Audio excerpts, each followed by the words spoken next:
Thank you all.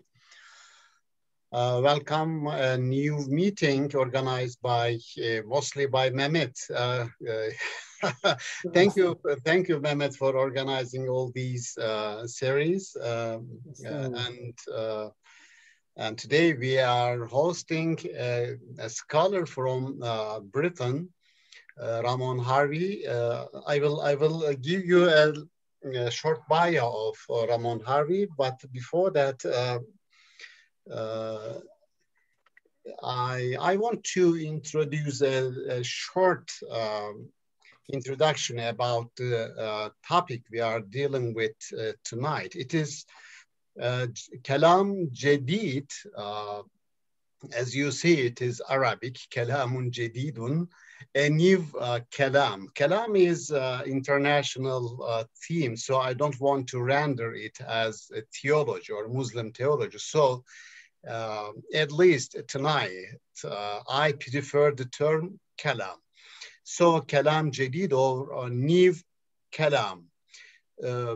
I'm not sure about the content, but we will see whether this new Kalam will be contextualized within Maturidi school or just as a figure Maturidi, or there will be some other methodological approaches or some new attempts to create new themes and issues for this Kalam. I have newly completed an article and sent to be published for a book.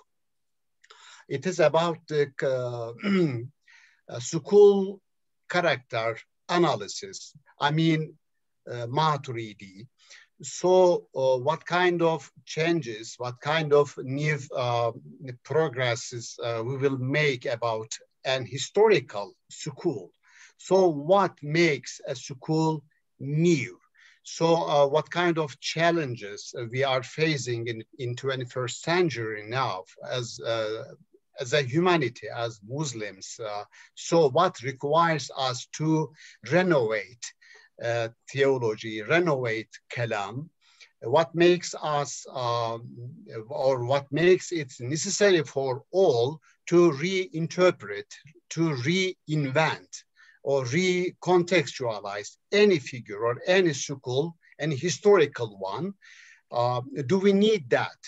Because mostly when we refer to Maturidi or Maturidi, yes, some people, they object and they say, you can establish your new system. Why are you referring to a historical figure, an historical school?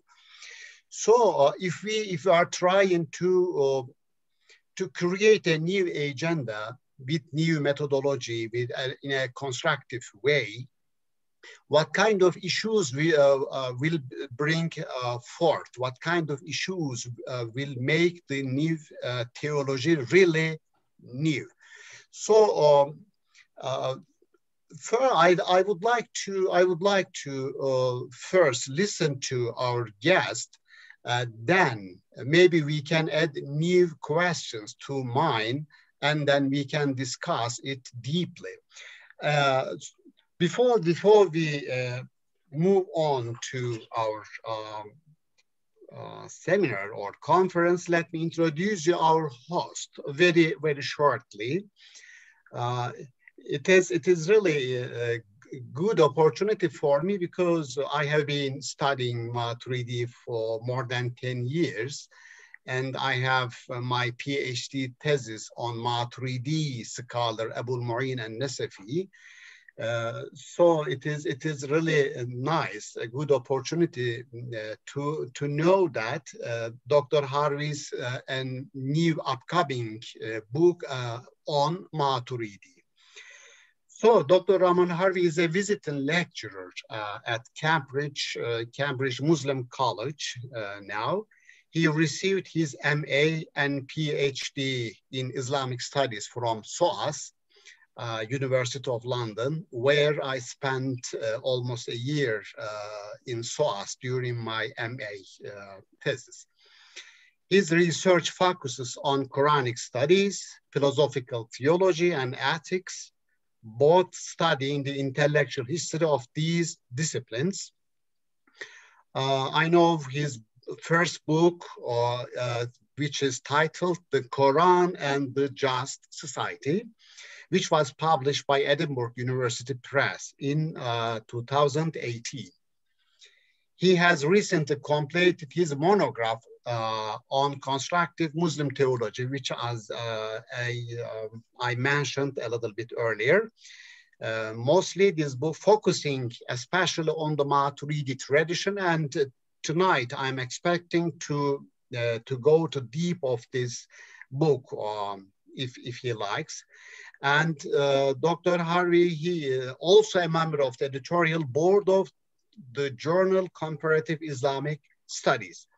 Now, actually, we don't have time limit, but it's expected to complete it within half an hour or 45 minutes between this time limit. You can complete your presentation, and after that, we have another session, Q&A session. We will have questions. We will discuss it more comprehensively. Thank you, Dr. Ramon Harvey. The mic is yours, please. Bismillah. Thank you very much. It's a great honor to be here and a pleasure. And I am here partly to speak about my forthcoming book, but because the book is not released yet and there's no opportunity for people to have read it or to have engaged it, I felt when I was invited by Mehmet to present, it would be useful to look at a slightly broader question of Kalam Jadid and kind of the framing of the book within that question. How do I approach trying to write Kalam Jadid, and what are my more general reflections on the subject as someone who's been involved with it? I'd like to say before I get into that, that I am very much also looking to learn from the esteemed colleagues here, particularly in the Turkish academic space. And it's, I think, a very important thing to build bridges between scholarship in the UK, in the US, in Turkey, and especially we could say on topics such as Kalam Jadid, and Maturidi studies, given the focus and interest that they've received also in Turkish scholarship. And of course, people are joining from around the world. And so when I do talk in general terms, perhaps about Kalam Jadid, because of my own limitations, I am referring mainly to the Arabic literature that exists, and also the English literature and the languages I'm able to access. I know there is a lot of work going on in Turkish language publications, which I'm able to, with help from some colleagues, able to access some of those discussions, but not in the depth that they really deserve. And therefore, some of my comments you have to kind of take with a grain of a pinch of salt, as we say. They may not apply as much to the Turkish context as they do to maybe the Anglo scholarship, but nonetheless, hopefully there'll be beneficial exchange between us, and there'll be something of benefit here. So, Bismillah, with the first thing I want to talk about is really basic. So, please forgive me for those who are, scholars here. But just I think it's useful just to go back to this question of what is Kalam. How am I defining that? How am I thinking about this question of Kalam? So I would say that when I'm talking about Kalam in general, before going on to the Jadid part, the renewed or new theology, there's these two elements to Kalam. One is that it's theological, in the sense here that it takes revelation as a starting point.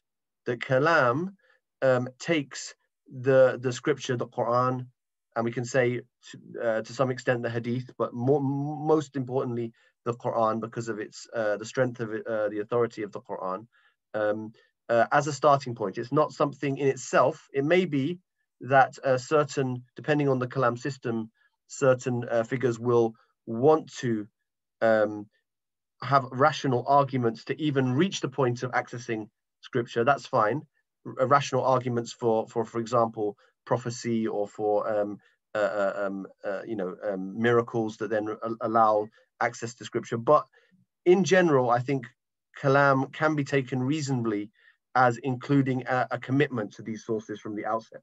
It's not something necessarily you have to, it's something that will be there. And how it's argued for or justified is a separate question for its presence. And this is opposed to, I think, pure philosophy. A pure philosophy would not necessarily need to take the Quran as a starting point. But as well as being theological in that sense, Kalam is also philosophical. It uses rational arguments to clarify and to justify truth. And these are the two elements that I think are crucial about the rational content of Kalam. It's the clarification of the truths of revelation. And it's so the clarification can include the development of more precise inquiries, extension of those ideas within certain structures of thought and of investigation, using the tools of the rational disciplines, as well as potentially extending to empirical questions as well.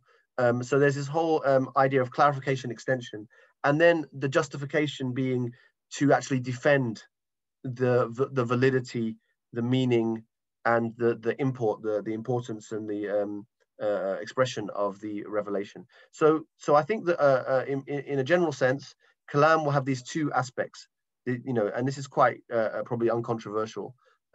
So therefore, I think it is valid to think of Kalam as a kind of philosophical theology, that it goes beyond just the statement of or defense of aqidah, of principles of faith, to elaborate on the information of revelation and to extend it in a way that is useful for human beings in any context and at any time. And I would argue also on a normative basis that this is a perfectly legitimate activity, that it is a well-known discipline in Islam. And although there is a position within Islamic civilization which is very cautious about Kalam and wishes to hold only to a kind of very basic creed and aqidah, and not to go beyond and just to affirm what is in the revelation and the creedal points, that is just one opinion, and that there's of course a very rich tradition of this kind of more philosophical approach, which does extend these ideas through the tools of rational thought. So this picture, therefore, is one that we have these basic points of faith. Kalam is not looking to eliminate or change the core aqidah of Islam, the core principles. Of course, sometimes there is an interesting reciprocal relationship between aqidah texts and Kalam texts, where points that are elaborated in depth in Kalam, in the longer Kalam works, then get reconstituted into a so-called Aqidah text in a certain way, and you get a summarized formulation. And at the same time, certain Aqidah is taken as normative, is taken as standard, accepted, the famous Aqidas in the Hanafi tradition, Tahawiyah and Nasafi and so on.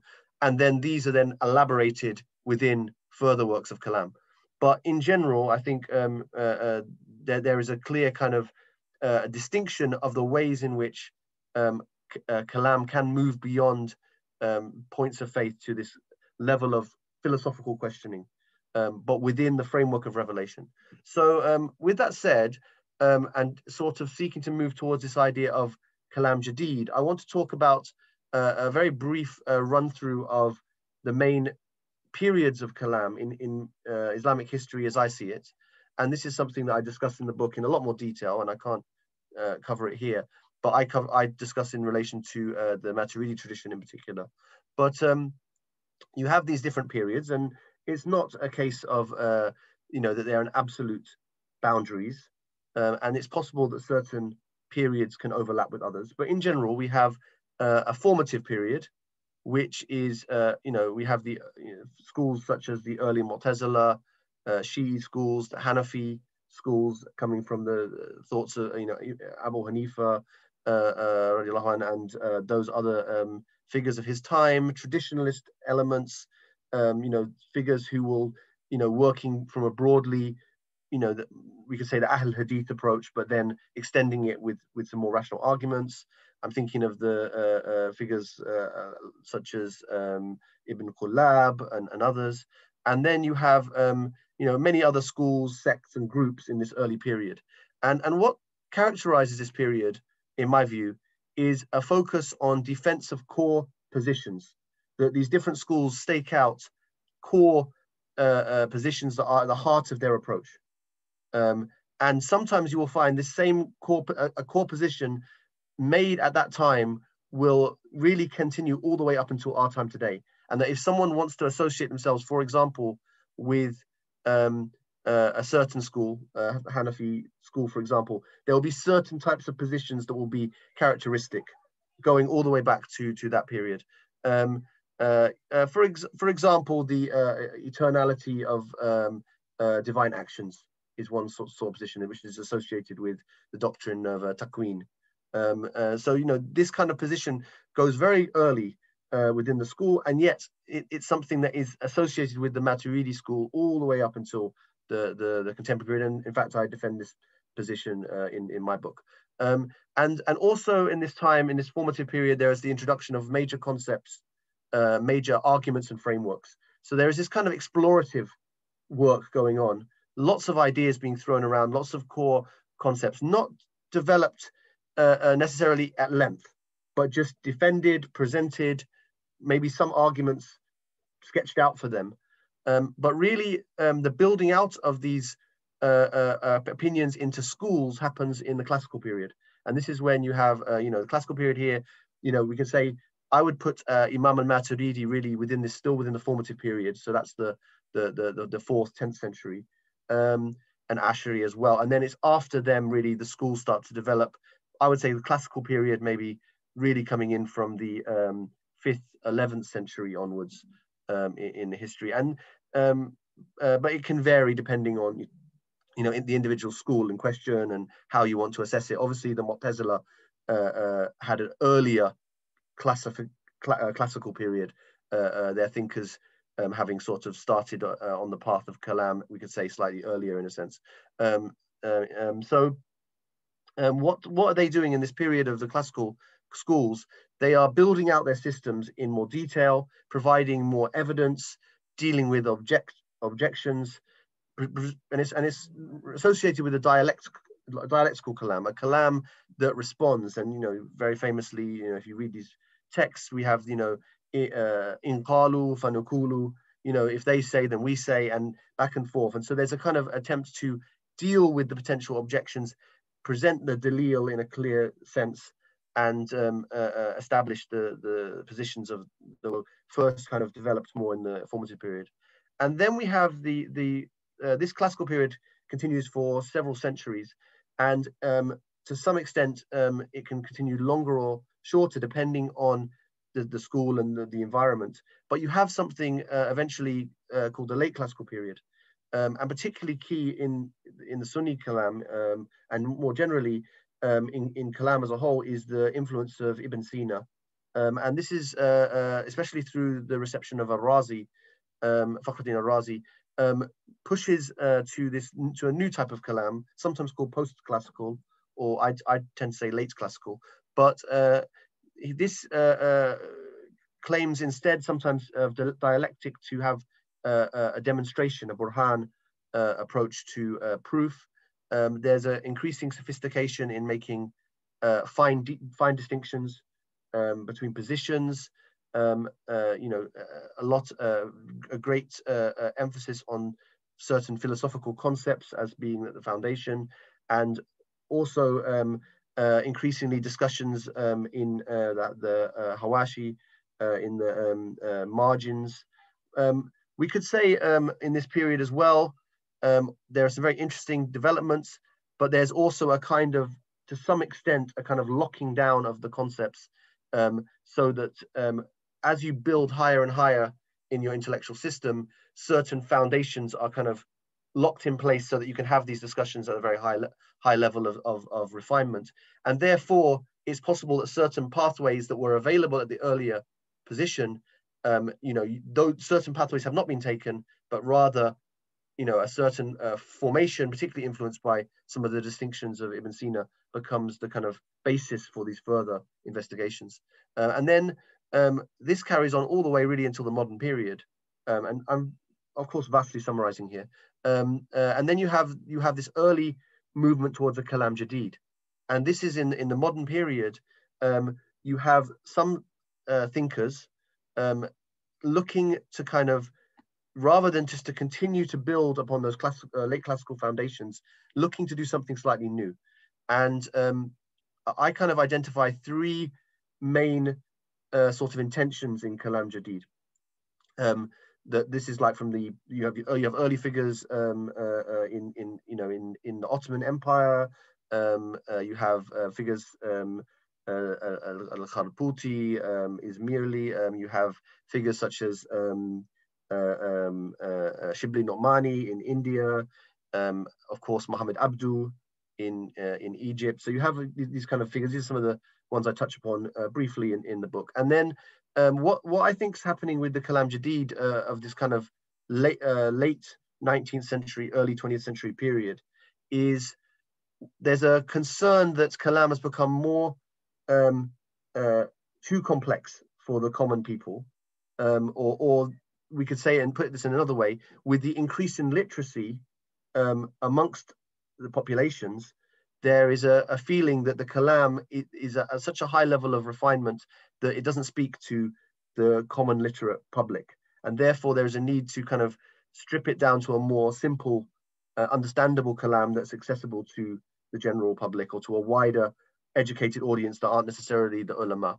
And this is also connected with a movement into vernacular languages, so that Kalam starts to be written in, for example, in Urdu, in Turkish. I mean, not that this can't have happened earlier, but it becomes a vernacular based Kalam in many places of the world. And this is particularly something that's relevant to the Maturidi tradition, which has always had large numbers of adherents amongst the non-Arabic speaking people, so Persian speaking, Turkish speaking, and other languages, in the world. And so there's a movement here to this vernacular Kalam, and that's something I think that even my own efforts really do build off as well, in the sense of that I'm writing a Kalam in the English language, which is to some extent still a new departure. And then the second intention, we could say, for Kalam is this idea to engage new and contemporary problems. So there's an idea that the contemporary world, the shift in modernity, in all its features, the colonial experience, the rise of sort of nation states, the shifts in technology, world history and economy, and all these things that are happening in society have provoked the need to revisit these theological questions in a different way, or to find answer the questions that will be asked by the people of the time in the best way. So that's the second. And then the third is the idea of the possibility of a constructive synthesis with modern thought. So that actually not just that modern life throws up questions, but that actually there are resources within modern thought that could be useful for forming a new Kalam. And so there should be an engagement and the potential to take on concepts. And this actually, I should say, is not something new to Kalam, in the sense that the Kalam, the history of Kalam itself, constructively integrated Neoplatonic, Aristotelian, and other trends of thought, as I hope to kind of move on to a little bit as I go on. So it's not the idea that Kalam has always been something that's not engaged, and then suddenly this is a need perhaps brought on by relative weakness of Muslim civilization in the modern world, but that this has always been something that has been done, a kind of engagement and a constructive synthesis with trends and currents of thought, but at the service of these kind of revealed this revealed core. And so there's a widespread feeling, particularly in, I think, at least in English language scholarship, and in, I think, to some extent we could say in Arabic language scholarship, that this Kalam Jadid movement has been very underwhelming. It hasn't delivered on what it potentially has offered, in the sense that we haven't seen a thriving new approach to theology. We've seen the idea of there being a new theology, a renewed Kalam, but what really tends to get taught is the classical books, the classical approaches. And when scholars have introduced new ideas in Kalam, it's often they've often worked through the medium of Quranic studies. So there's been a focus on, in the 20th century, a return to the centrality of the Quran, and we find theologizing happening through the Quran. And this is very you can see this very clearly in figures in the Arabic language scholarship of the 20th century, like Nasser Abu Zaid, for example, and others who are doing theological work, but through a Quranic studies agenda and through hermeneutics, which is, it's a valid approach and a philosophical approach, but it's not really the Kalam tradition as we know it. Now, I know this point in particular is something that in the Turkish Ilahiyat faculties, there has been a real movement towards Kalam and to Kalam Jadid, but this is a point that's applying perhaps more to the Arabic language thought and to English language. Now, what is the state of contemporary philosophical and theological thought? So if we want to potentially do a constructive, or make a constructive engagement with contemporary thought, what is the current state of play? And just very obviously, if we look at least from the context in which I work, in UK, and we could say the dominant trends in modern thought have been within philosophy have been we could talk about the analytic philosophical tradition, and we can also talk about the so-called continental tradition. And I think both give potential opportunities for this Kalam Jadid movement.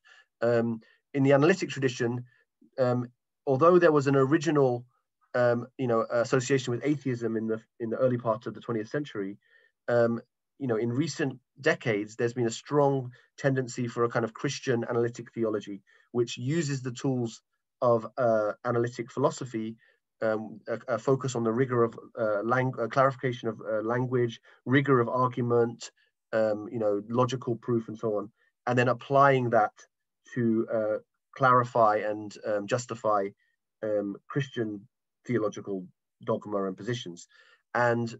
But nothing necessarily in the analytic philosophy, those tools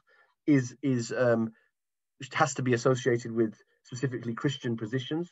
And in my view, there's a lot of useful philosophy and powerful thinking tools that have been developed in modern times that can be profitably brought into Islamic thinking and Islamic theologizing, or Islamic Kalam. So one of the things that I do in my book is engage with this kind of literature and see, some of what the Christian philosophers of religion and analytic theologians are doing, and then see where that applies to a different context, to Islamic and specifically Maturidi formulation of Kalam.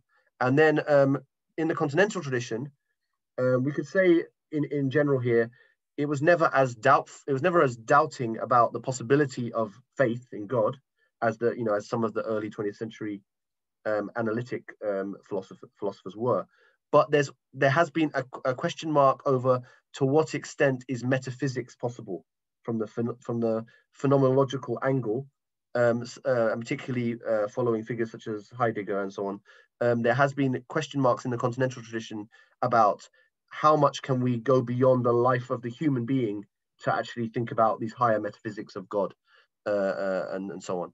So my thought here is that I don't necessarily say that either one of these traditions is better or more useful, but rather that those who wish to construct a Kalam Jadid can benefit from taking these traditions as conversation partners and seeing what they can use from those thoughts, also what they may also reject as well. In my own work, I put a particular emphasis on key concepts within the thought of Edmund Husserl. Edmund Husserl, as a kind of late 19th and early 20th century thinker, is slightly, we could say he's a predecessor to analytic philosophy as it developed. And as he's right there at the outset of the kind of beginning of analytic philosophy. And he's also an obvious predecessor to the whole phenomenological and even continental tradition as really the founder of phenomenology. And so I see Husserl as being a very important figure because he, to an extent, allows us to kind of appreciate both of these two sides in his thought. He doesn't have a sharp gulf, the later gulf that developed between the analytic philosophers and the continental philosophers isn't there with Husserl because he's in an earlier stage, and also some of his particular ideas and concepts are, I think, very useful. And so one of the things that I do in the book is engage with his thoughts, obviously not as a full Husserlian or as a full phenomenological thinker, but using key concepts and ideas in a I think a useful way for what I'm trying to do. So that will be of interest if those who are listening are interested in that particular trend of thought. Now I want to turn to how should we go about crafting a Kalam Jadid? And so I'm only speaking from my own experience and thoughts, but I think a key concept here is the idea of a continuity with traditions of thought. So, if we want our Kalam to be a Kalam Jadid, it has to have some connection with the traditions of Kalam that came before. I mean, we could say not necessarily. That one could develop an entirely fresh Kalam Jadid. I think at least it would have to be connected with the Quran and so on, and the revealed trend. But I think to have a vibrant and strong movement, it is important to root in these prior discourses. On a practical level, this is, it's very difficult to start from scratch. But also, it won't be acceptable on a normative level. It won't be acceptable if what one comes with is so different from what we've known before as being the key positions of Islamic faith and belief, and it won't be accepted by the general people, the Muslims.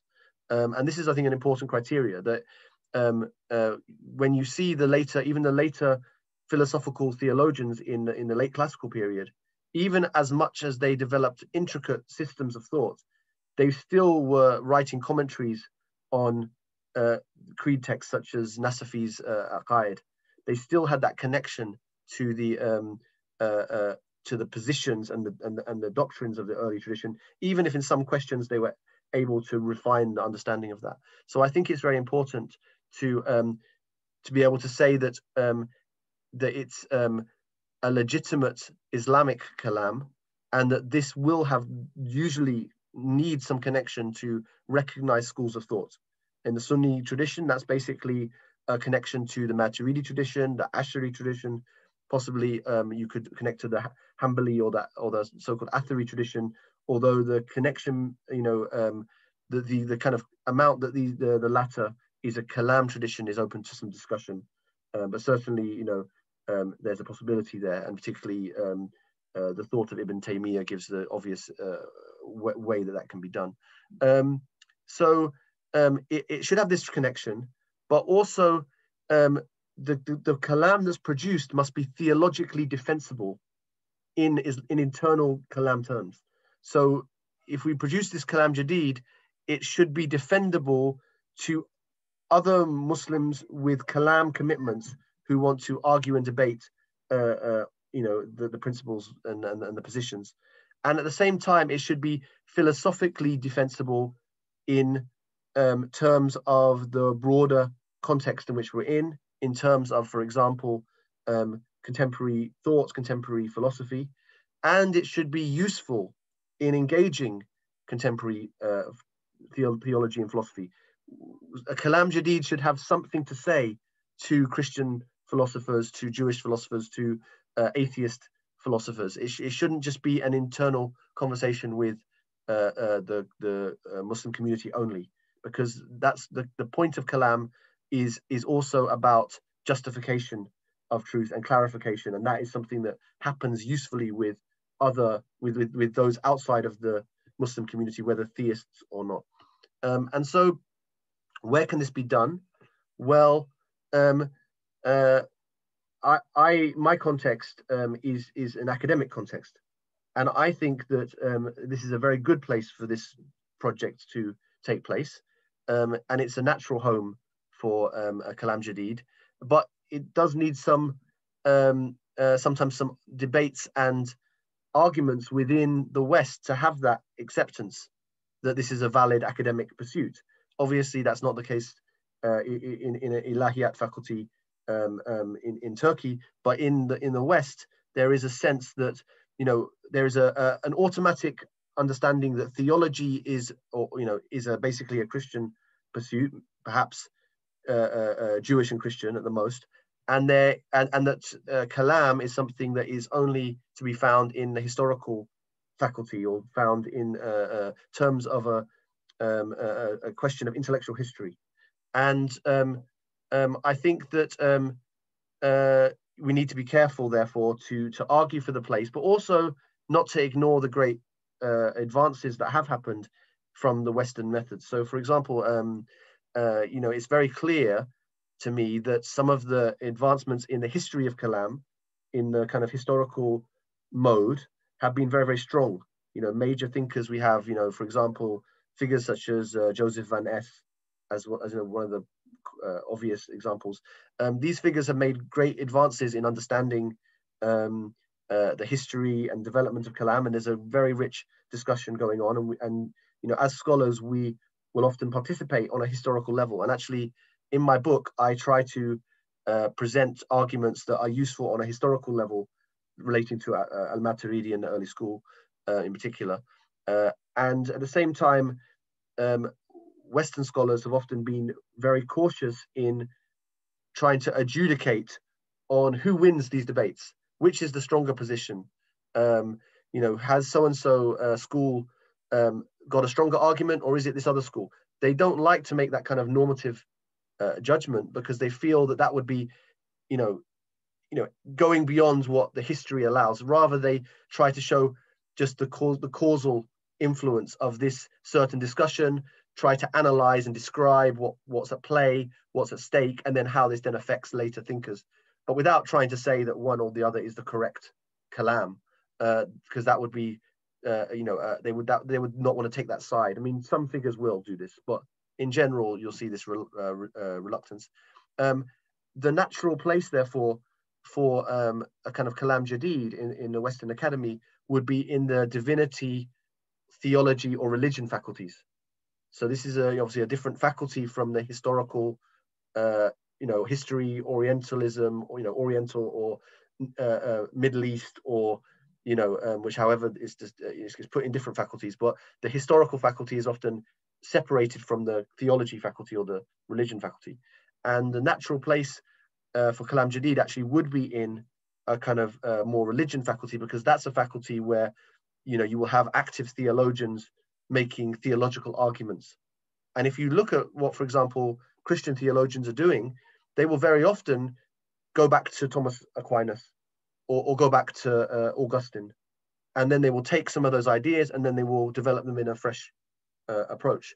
So something that does something similar for Kalam should be possible. But from the perspective of kind of institutional practice, history, some of the biases that do exist, it can be hard to get a hearing or to get positions of people working in those particular faculties. I've been very blessed and lucky in the last 5 and more years to be working in a small specialist Muslim college, first at Ibrahim College, or first at Cambridge Muslim College, and also at Ibrahim College and then now back at Cambridge Muslim College increasingly. So these are small faculties that basically teach a mixture of classical and kind of contemporary Islamic disciplines to Muslim students. And it's possible for the faculty in these colleges to actually develop their thoughts in a theological direction, but still with a connection to academia and to the academic discourse. So I found that very useful. I think in the future, we hope to have more impact into the mainstream institutions in UK, US, Europe, and so on. But we also have to recognize that there also has to be sort of a development of kind of specialist Muslim institutions that will do this work as well. And you can see examples, as well as the Cambridge Muslim College. You have, of course, Zaytuna in America, also Dar al-Qasim, and other institutions are emerging, which are doing some of this work in these countries. Now I want to just briefly, because I know the time is short, introduce some of my ideas in my new book, which is called Transcendent God, Rational World, subtitle, and Maturidi Theology. This is due out in June with the Edinburgh University Press. There's a you know, it's a detailed, constructive and systematic theology, in effect. And so I can't possibly do justice to it at the end of this general talk. I hope to return and perhaps in the future to be able to talk about it when it's out and available in detail or in more detail. But I want to just talk about how I kind of methodologically go about trying to craft my Kalam Jadid in the Maturidi tradition. And of course, there's an interesting question like, why the Maturidi tradition? For myself, I'm a convert to Islam of quite many years now. And, you know, so as a convert, you don't come with a born tradition within Islam. You kind of associate or affiliate to what you find your heart inclines to, or to what you are first taught. I mean, I was taught, you know, the Hanafi fiqh in the early period of time and so on. So I was kind of a Hanafi just from my kind of local context. That was the majority around me. But then going deeper into it, I always had an interest and liking for the Hanafi approaches. And when I found out about the Maturidi school as well, an interest, going back even to the beginning of my PhD, I was already trying to read Kitab al-Tawheed and failing, because it's very, very hard to read and difficult in its language. But that was, you know, I worked on Quranic studies for a while and still do. But I had this interest in the Maturidi school, and so returned after publishing my first book on the Quran and actually in that book there is some focus on Maturidi theology is already in there, in particular in chapter 2. But then I really wanted to do something more systematic and more in the Kalam sphere. And so I really started to work in much more detail on the thought of Abu Mansur al-Maturidi, and also the early school, the classical school, less on the late classical school. And I'll come on to that point. But I want to so I wanted to do something with this tradition, and one of the things I wanted to do was to sort of go into the tradition, go into the history, and excavate, look for what's useful for my project. And one of the things that I noticed in doing that about al-Maturidi, the founding figure himself, is that he has what I call an open theology. And what I mean by an open theology, and this is part of this formative period that I was discussing, is that he is very open to using these diverse traditions that were around him and before him.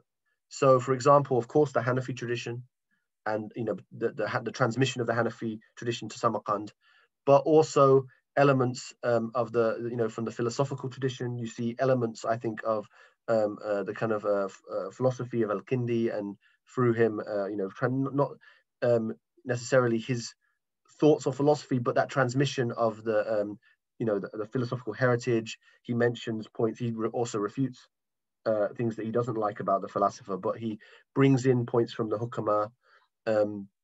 he brings in some of the terminologies from that tradition. Also, some of these concepts from Aristotelian tradition, which are there in the Kalam. And then you have his reception of Mu'tazili thoughts and sort of semi-Mu'tazilis. So figures such as Dirar and Amr and Al-Hussein al-Najjar, who may not be, strictly speaking Mu'tazili, but were kind of associated to some extent with that kind of thought. He's bringing in their ideas. He's often critical of individual ideas, but taking on other ideas, whether explicitly or implicitly, and fashioning it into a Hanafi framework. And it's very interesting what he's doing. And I think if we compare with later Maturidi authors into the classical tradition, they start to filter out some of these associations. It becomes much more, the Mu'tazila become only an oppositional foil, opponent to be refuted. Some of the philosophical concepts get taken away, and no longer referenced. I mean, obvious one is the taba'i, these natures that Maturidi uses in his kalam, that then get taken out. And these various debates, we can talk about individual questions of where this is happening and how this is happening. But I think what's happening in the classical period is a more so-called closed theology system. Now, this is one that's seeking to secure its system in a very tight way. And rather than synthesize just for the purpose of meaning, it's seeking to present a strong and defensible system in connection and with the various interlocutors that it has, as it becomes increasingly dialectic in form, and has to close down any potential weak points and so on. Now, this is not to say that necessarily there's anything wrong with that. It's just a trend and a tendency in how traditions develop. But I do feel that you're seeing that to some extent with the Maturidi tradition. And I think there's always a tension between a more scholastic approach and a more, we could say, this more kind of innovative or a synthetic approach from the formative tradition. And then what I wanted to do, and I'm going to start to wrap up pretty soon because I know we want time for Q&A, but what I wanted to do in my Kalam Jadid is actually, I was interested in some of these constructive moves from al-Maturidi, some of these interesting or ways in which he differed from the later school. And one of the reasons that I was interested in that is that I saw that I argued that the present time that we're in now is somewhat similar to al-Maturidi's time in requiring us to draw a synthesis and to draw from various thoughts. And I think actually it's very interesting that Mustafa Sherik, in his important study of Maturidi's Kalam in the 90s, titled it the roots of synthetic theology, I think, in Islam. And so this idea of synthesis and drawing from these traditions is, I think, very important. And then secondly, I think there is great theological merit in al-Maturidi's own theological system. And so this is like, just as, you may go, people today will sometimes just go back to Imam al-Ghazali, or they'll go back to Fakhruddin al-Razi, or they'll go back to, in the Christian, as I said, they'll go back to Thomas Aquinas. Just these great thinkers have something about the way that they're framing their thoughts that is of benefit to reflect on and draw from. This is why they're the great thinkers of the traditions. And so I felt there was a particular benefit. But I always look at how, when I draw on al-Maturidi, I always look at how the tradition after him, develop, supplement, and sometimes criticize his thoughts. And then I choose what I feel is best, based also on my constructive ideas and engagement with contemporary thought.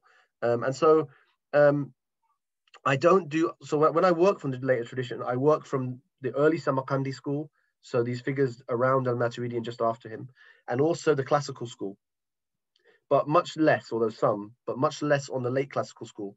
And this is partly in my own interest, partly my own, ability and the scope of any project to be able to kind of master a certain body of work. But also, I felt that the later school, as it, after this influence of Ibn Sina, there's a certain departure and a certain approach is taken. And it's not inherently wrong, I don't think. It's just a different approach that does shift the school away, often kind of closer to the Asharis, who are going in that same direction with the same influence. And it makes a different kind of kalam. And it wasn't the kalam that I wanted to put into conversation with contemporary thought, which is not to say that one could not. I just want to say that, like in the book, when I come to modern thought, I engage many contemporary thought questions.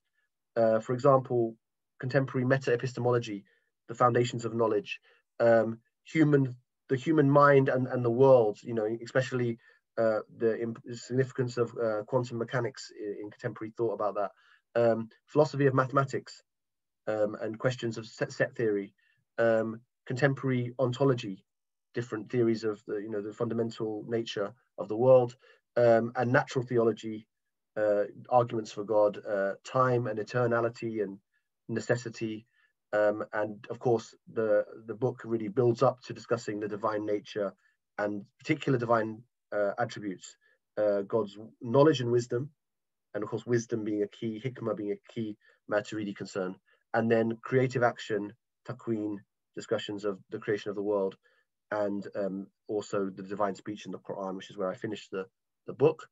And I look, inshallah, I'm already starting to develop some notes for a further book, which will be taking this basic ilahiyat theology, you know, of the divine nature and the foundational questions, and then extending it to what we call theological anthropology, to the human being, questions of prophecy, faith, also the, you know, the hereafter, and so on.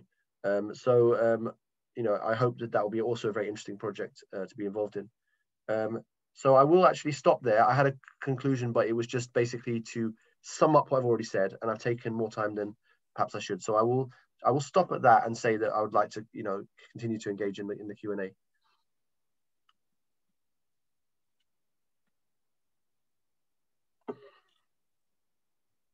Şaban Hocam, you are mute. Could you open your microphone, please? I have forgotten my mic. I'm sorry for that inconvenience. Thank you, Ramon, for this comprehensive presentation. It was really a good one. We understood why we need a new theology. New Kalam. There were some examples, as you mentioned. Shibli Numani. Last Friday, I had a PhD doctorate presentation about Shibli Numani and his new Kalam project. So I studied my MA thesis on Sayyid Ahmed Khan. I know he also tried this natural theology. As you said, it is a new topic which could be categorized under the new theology. So that is very important for us to underline that Maturidi was very open open figure to many doctrines. These doctrines quite Mu'tazili doctrine like Muhammad bin Shabib, Abu Bakr al-Asam, and others, and from philosophers also, Al-Kindi, because some very important figures like Ibn Sina, they followed him. So we don't know what kind of reactions he would develop towards their arguments. We don't know that. But at least we know he made references to Greek philosophy. So this synthesis, that I like this analogy, as Maturidi was open to all these distinct approaches. So in 21st century, we have to follow the same methodology. We have to be open to many theological and philosophical ones. Let me first. I am doing my discussions. Later, I will give mic to other friends. I have an evaluation, and I would like to take your mind on this regard. this Gottfried Herder, the German philosopher, he says, if a theological system contains reason and intellect as a basic element in it, now we have to call this theological system theological metaphysical system, not just a theology, because it contains a very metaphysical element inside it. It is reason or intellect. So I refer to Paul Ricoeur. He says similar thing. If any theological system contains human elements inside it, we have to call it theological anthropological, not just theological. So a PhD thesis is prepared in Georgetown University by Tarane Wilkinson. Did you see this PhD thesis? I'm not sure. Yes, I've heard of it. I haven't read it yet. Well, I can send it to you.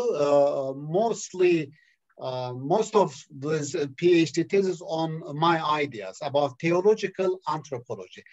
That means if any theological system creates a humankind which is capable of understanding, which is capable of reinterpreting the text, this is Quranic theology. We have in Turkey very esteemed, very honorable Ustad Hüseyin Atay. He many times mentioned this category to me. We studied together, biblical theology. So his PhD thesis was on Quranic theology. Quranic theology about how to re-establish the principles of Islam. These Aqidah according to the Quran. But I also, this is important for us, you said, this continuity. So we have to go back to tradition. We have to benefit from this tradition. Like the scholars who followed Maturidi, sometimes they benefited, they quoted much from Maturidi, sometimes they criticized it. So they made progress. So it was very important for us, this categorization. So I am referring what you underlined. I think from at least from the content you have presented, I understood you made an analogy, a comparison between Edmund Husserl's this continental philosophy or continental and Anglo-Saxon analytical philosophy. This comparison can help us to shed light on Maturidi tradition. This I wonder what kind of this phenomenology, especially phenomenology, how it helps us to uncover the deepness in Maturidi as a figure and Maturidi school as a tradition. Okay, there are some contributions and questions I can raise, but before I before I proceed, I want to ask my friends whether there are some questions to be raised. If any, we are ready.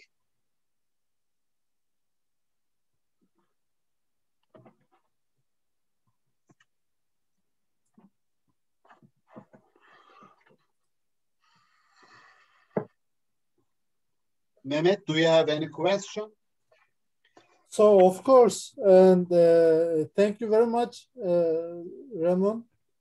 It was very beneficial and very comprehensive presentation.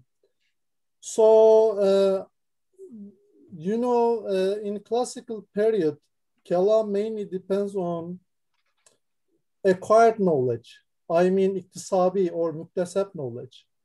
So, and usually that's why it was called ilmun nazar vel istidlal. So I know that you your works mainly focus on epistemology. So, and if we consider today's world, basically what kind of epistemology we should consider, especially considering by some today's epistemological approaches. Thank you again.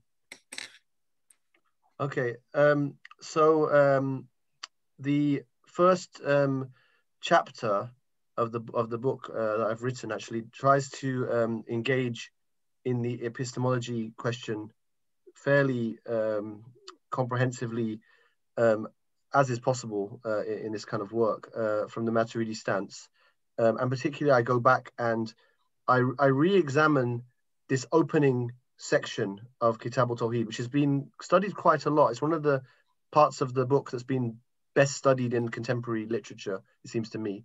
And I can't fully make the argument here, but I argue for some a different approach than some have, argued in terms of what I think Maturidi is saying in that section.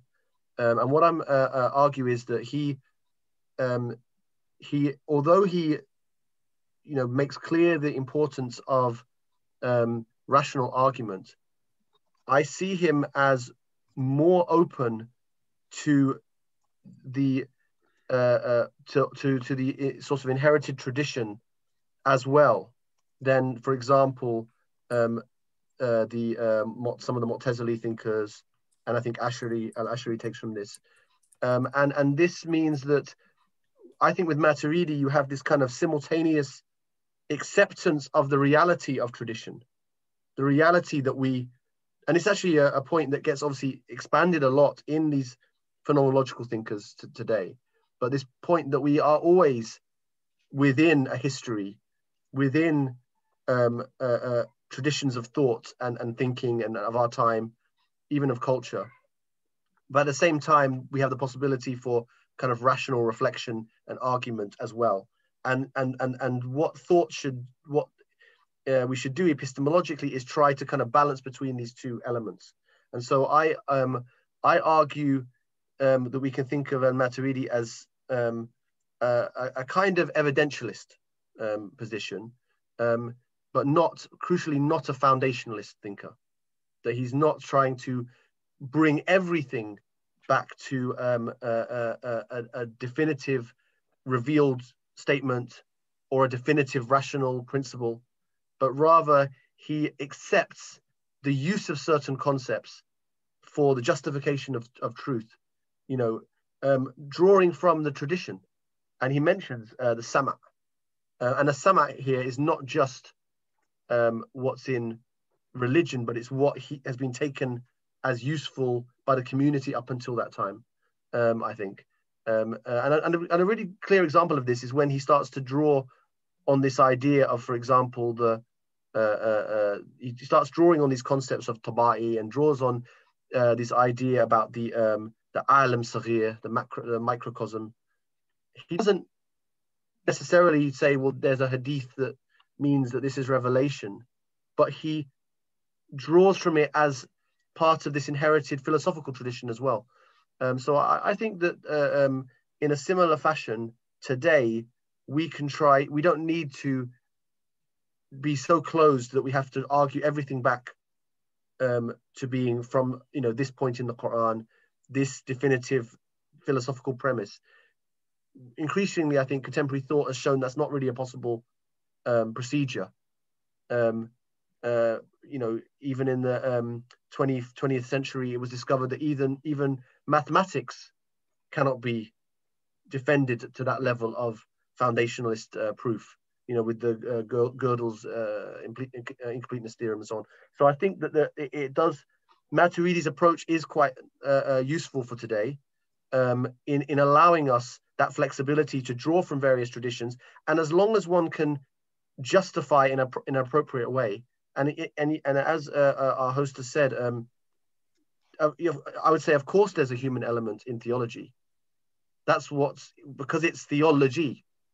It's this idea of the logos, or the idea of the human thought, has to be in there, and that's nothing to be ashamed of, because that's what human beings do to try to reflect and understand truth. And the other option is just to stick to a very sparse creedal approach. and say, well, this is the Quran, and these are the hadiths, and this is what we say. And if you want to do that, you can do that, but you cannot then go out and have debates and discussions with other traditions and other philosophies. So I don't know if that's useful for the questioner, but hopefully that's some idea. But yeah, I mean, you definitely find some material on that in the book, inshallah. Ramon, that was very good analysis, and you mentioned this foundationalism, and you said that Maturidi was not a foundationalist. That means he did not reduce the truth into just one realm. That could be a revelation, or that could be your empirical capabilities. It means, or you can reduce the truth to your rationality. But also we see here a synthesis, a dialogue. So reason and revelation. Many times we don't need and also revelation reason or reason revelation. They are compatible, they complete each other. So there is also a synthesis. And you mentioned evidentialism. In the first page of Kitab al-Tawheed, without dalil, we can do nothing. We can do nothing without dalil. So many times in modern philosophy, we are claiming that evidentialism is something new, but it is something old. Of course, there are many challenges against evidentialism. So on Maturidi's evidentialism really requires to be studied comprehensively. It is something else. But I think, as you underlined, it is useful to bring this new phenomenon with this old figure, I mean, Maturidi. We have a question here. A friend asked a question, Ramon. Let me mention it.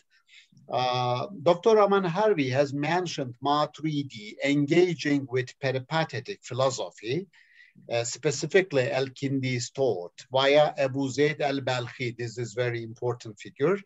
Could he elaborate a little bit more on this subject?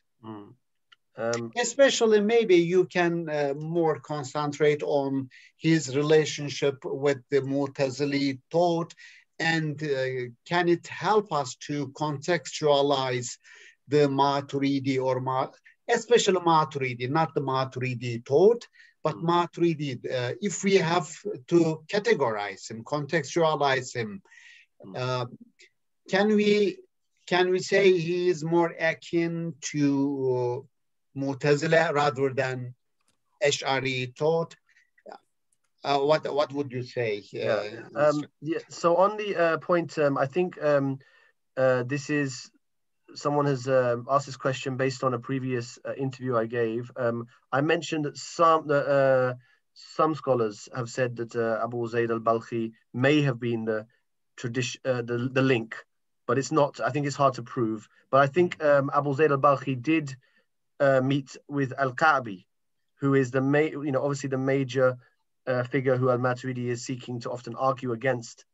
But what's very interesting, actually, is that we talk, sometimes there's a argument made that, well, Maturidi, he's similar to the Mu'tazila because, he has these thoughts about, he talks about Hikmah, and he talks about, for example, the morality as in a realist way, that it's a real thing. And he has these various positions that seem to make him sound somewhat similar to the Mu'tazila.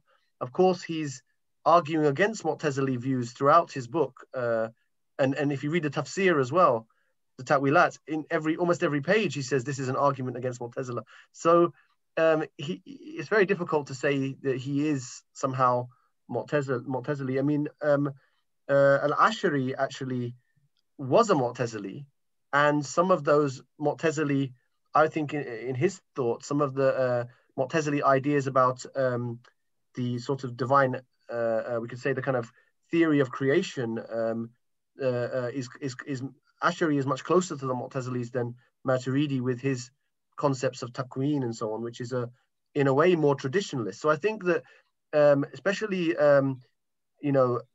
when we study these figures in depth, we kind of realize that it's not just a line where someone is more or closer to one or the other. It's a very complex picture, and in different areas of their thought, they may be closer or further away. Depending on the debates in question. Certainly, I think that there's some kind of continuity with some of Maturidi's thoughts and the Baghdadi Mu'tazilism. You mentioned Ibn Shabib and so on. There is some thought that he takes over, but he makes sure that it doesn't break. He has these core principles about the nature of the divine attributes, the nature of how theologically we are to relate to the divine, and so he will take on anything, if it's from Falasifa, if it's from Mu'tazila, if it's from Dirar or Hussein or An-Najjar or any of these figures. I think even maybe the Stoics, or some people have suggested Indian philosophy that was in his area. He takes from a broad net of what was there, but he always fits it to his own core principles, and he rejects anything that doesn't fit within that system. So I think it's kind of not the right way to look at the question, to think of like influences on him as much as to sort of look at, in the sense that people think influences make someone act a certain way, but rather he's just absorbing these different thoughts from his time, different ideas, and putting them into a new arrangement. And when you put them into a new arrangement, you come up with something new. And so I think really the Maturidi, that's why I think he is, even though he wasn't originally considered the founder, of the kind of tradition, he was like one of these important Samarkandi Hanafis.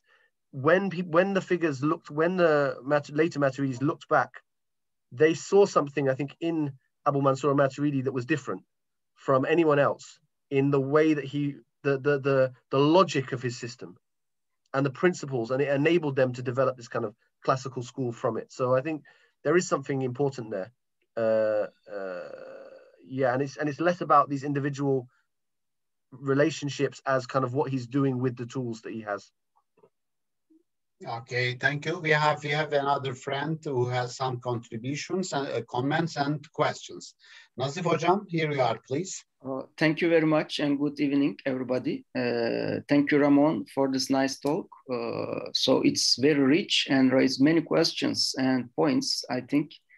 And I would like to add something and get your opinion about the following points. You started with the Kalam's position, the difference between Kalam and Falsafa, as you said, concerns the starting point. So the Kalam starts with the Quran, specifically with the Quran and some hadith maybe, but specifically with the Quran, whereas the philosophers maybe start with Aristotle or Plato or any kind of great philosopher. I think I agree with this point, but maybe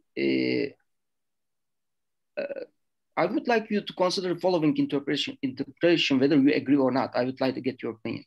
When we say the Kalam concerns as a starting point with the Quran, I think we need to make a distinction between the context of discovery and the context of justification, because certainly if we look at the books they wrote, they don't use the Quran as a justificationary discourse. They don't refer to certain verses to justify that there is a God or the prophet is truthful. All such attempts will be circular, and they are aware of that. And I think you also pointed out this fact. But why then we say they start with the Quran? Probably the point is, by reading and studying these sources, you may consider a certain discourse which has a very strong claim that which comes from the God, and no other human being has such a claim. neither Aristotle, nor Plato, nor any other great philosopher claim that they are prophets sent to humanity by God. Their claim is not so great as the Prophet Muhammad, because he says, I am the prophet, and speaking on the name of God.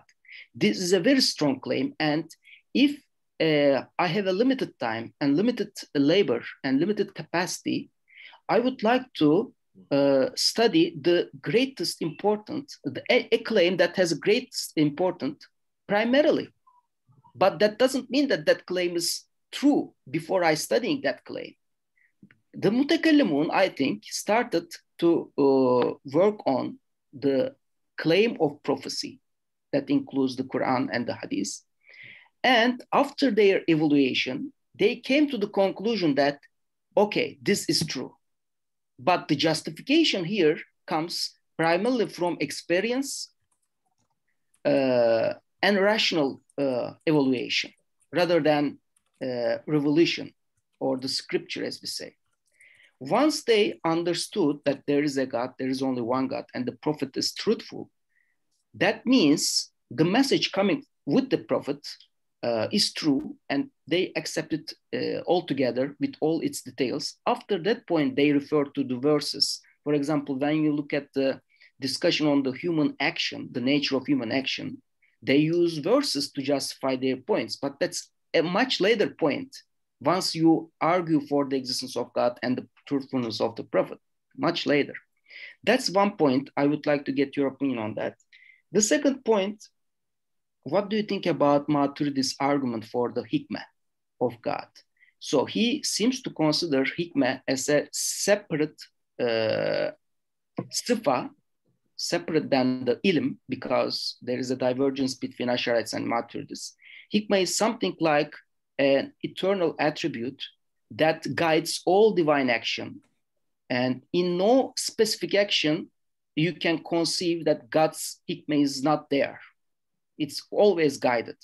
But what could be a possible argument for conceiving Hikmah as a separate sifa than ilm? For example, you can say that when we look at the nature, we can see very optimally designed objects, beings, or very perfect creatures. But sometimes we do not. I mean, we do not always observe that. What kind of an argument could be given on behalf of Al-Maturidi here? The third point, you refer to the Western institutions, a possible location for practicing Kalam al-Jadid today. Certainly you are doing that right now in the at UK, but in certain Muslim institutions. I had some experience in the United States when I did my PhD in a philosophy department, but I also did my postdoc in a Near Eastern languages department. Especially my observation is the Islamic studies programs or Near Eastern departments primarily focus on certain practical, pragmatic issues about Islam, like the gender issue, not the political issues, something like that. They don't care about Kalam or theology or God or whatever, you know. And even very few people within the academia that are, you know, hired by these departments studying Kalam, just a few people, the theoretical, you know, aspect of Islamic religion. And when they study, as you said, they are just focusing on the historical context, not the contemporary, you know, theoretical aspects. They don't, unfortunately, care about these aspects. And when you go to the philosophy departments on religion or religion theology departments, they try to teach you what is philosophy, what is theology. They don't care about what Islam says, you know. They think Islam doesn't have much to contribute to the contemporary discussion. It's a very poor condition. It's a very poor condition. We should teach them what is the, you know, what should be done so that they can get benefit from us. This is the general, you know, orientation I sensed when I was there. I would like to get your opinion on this issue as well, because I believe not just the theology and religion departments, but also the philosophy departments should really consider Kalam seriously, because it has a very rich theoretical dimension, very rich philosophical foundation, but it's just, misinterpreted or presented very poorly so that people don't think it's valuable. And one of the last points I would like to make is about the engagement with the contemporary world. Certainly you emphasize very significant points, but when we engage with the contemporary problems, we try to bring certain issues to Kalam so that we develop a new perspective in Kalam. That's okay. But is it possible that we develop new perspectives from the internal system of Kalam to address contemporary problems so that people can say, okay, Islam has something to say on these issues, something new to say on these issues, so that we need to examine Islam very carefully, so that we need to examine and study Kalam very carefully. It has a potential to change the contemporary system in a very radical way. Can we do that? Is there a potential of Kalam to bring such new perspectives to contemporary problems? So thank you very much again for this nice talk, and maybe some other scholars as well can contribute to these questions. And although it's addressed primarily to Ramon, everybody is welcome to say something. Thank you very much and good evening again. Bismillah, Jazakallah khairan, Nadif. SubhanAllah. So you have four things there.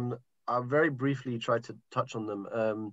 So with the question of use of the Quran and prophecy and so on, I think that what I've noticed, and it's not something that I really do much with in the book per se, but it seems like a very the Ash'ari approach is becomes to you argue for the truth of the Prophet, and then from the truth of the Prophet you get the Quran, and then from the Quran you then you argue in this way. In the Maturidi books, it seems that obviously the question of prophecy is there, but it's not highlighted so much. It comes some point, it has a few remarks are made, and it's not so central to arguing for the rest of God has already been argued, and in fact, even before you get to the prophecy in the text, for example, Maturidi or the later figures like Pazdawi, they're quoting the Quran regularly before having established the Quran as a source through the prophecy argument. So it seems to me that the commitment it's not just that they've suspended their belief and faith in the Quran and then satisfied themselves with the argument of prophecy and then gone back to use it. It seems to me that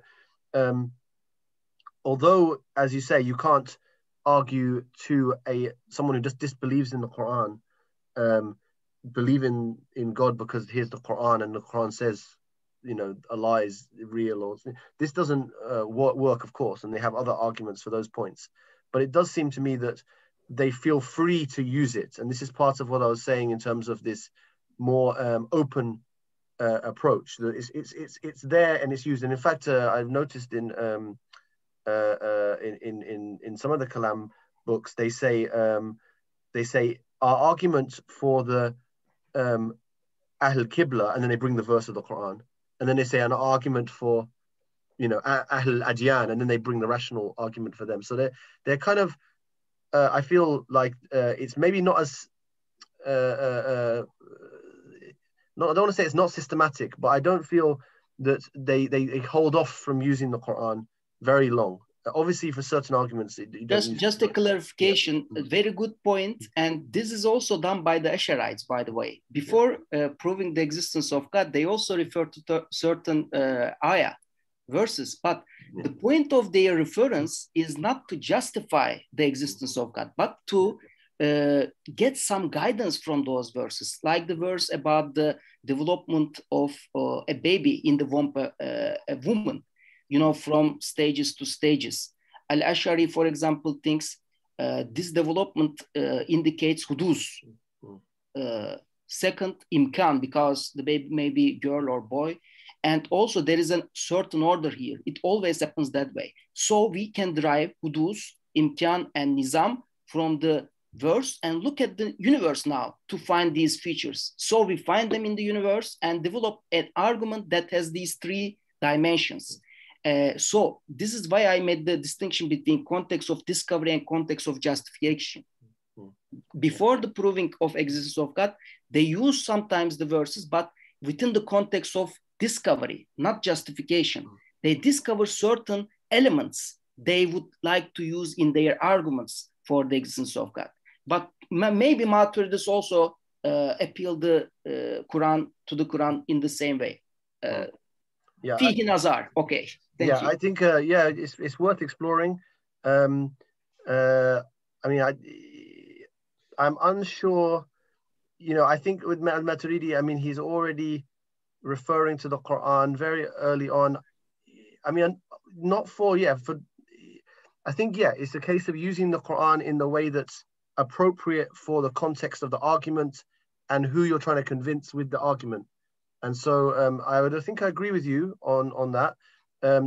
They're free to use it, but they use it in the place where it's useful. On the second point you made about Hikmah, I argue for a distinction for this eternal Hikmah from ilm, and I argue that the ilm can be considered a type of propositional knowledge in the book. I can't really obviously get into the details of this argument, but I argue that Hikmah is a non-propositional sort of a sort of deeper intent that isn't indexed to the propositions that we can necessarily understand, but yet undergirds basically all divine action. And so it's a kind of higher knowledge in a sense that is, we can't define it in a way that we could maybe try to enumerate the things that God knows, but his wisdom is something that is at this deepest level of God's intent and action. The third point I think you made about the institutions, I agree. I mean, I think that it's an uphill struggle, but I think that the only way that there can be change is by making credible theology, credible philosophy and kalam, putting it out there, working, publishing in the journals. I mean, I'm editing a book series for Edinburgh, which is the new book appears in, which is Edinburgh Studies in Islamic Scripture and Theology. And one of the things we're doing there is accepting constructive work by Muslim thinkers and trying to normalize it in the academy, but it will take time for that to become acceptable in departments. You know how these things are. And I think the final point I think is a really strong one as well you made about Kalam should have something to say back.